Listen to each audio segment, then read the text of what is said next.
Hi, everyone. How are you?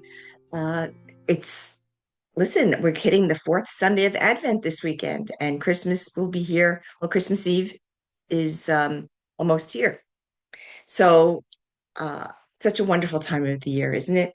And I'm looking at really what really touched me, or maybe made me more aware of during this Advent season, is that Advent is not so much about the birth of Jesus, it's about preparing for the second coming of Jesus. And it's not till the very, very end of Advent where we start the readings that have to do with the actual birth of Jesus. So just really about preparing ourselves and waiting and you know, not again about birth of Jesus, the first time of Jesus, but for the second coming and what does that mean for us? It's a very adult way to look at it, right? I mean, for many years, I know for me, I always thought Advent had to do with the birth of Jesus in the stable, preparing for that. It is in a way, but preparing our hearts definitely for a mature spirituality, mature faithfulness, and that we prepare for the second coming and we wait. Uh, the time of Jesus, all his followers 2,000 years ago thought the second coming was coming very soon, even like Easter night.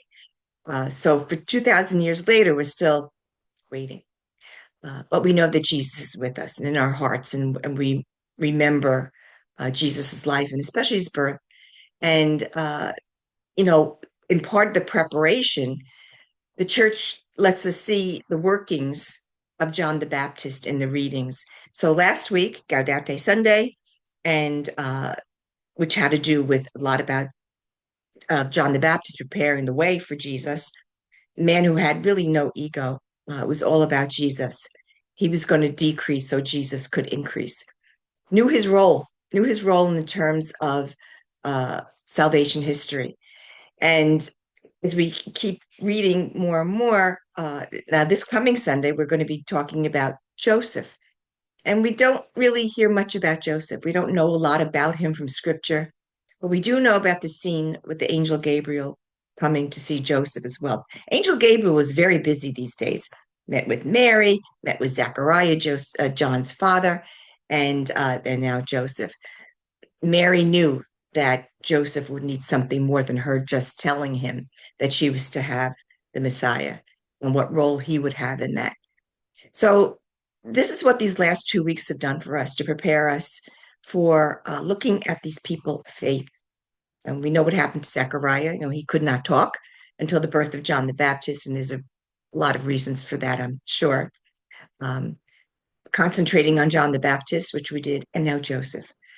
Joseph's coming this Sunday, and we'll hear about that in the dream. All of these people had special roles in, as I said, in salvation history. A friend of mine recently told me that he had a prayer service for adults, actually, and they had a creche set up when everyone was to take a figure from the creche, whether it was a sheep, whether it was Mary, whether it was an angel, wise man, shepherd, whatever it was. And what was that figure saying to you personally? I thought that was such a great way to look um, at the manger scene and who was there. And you might want to try that with your grandchildren. Just take one of the figures, and what is this figure saying to you spiritually? What is it saying to you about the birth of Christ? What is it saying about the birth of Christ in relation to your own life? So we too uh, are handing on this faith. We have roles as well, and teaching ourselves and teaching others about the glory of God, especially in God's coming as in Jesus. So we still prepare for Christmas and all that follows up. And we will not be meeting next week because it's right before Christmas. But the next readings for the next 2 Sundays will be Christmas, and then it'll be the next big feast is the Feast of the Epiphany, the wise men. Now, I think you know the stories. So I will not be speaking, will not be meeting next week, but we will meet to prepare for the baptism of Jesus, which takes place in January 7th, I believe. So we'll meet that week before and talk about the baptism of Jesus and what that means for all of us as well.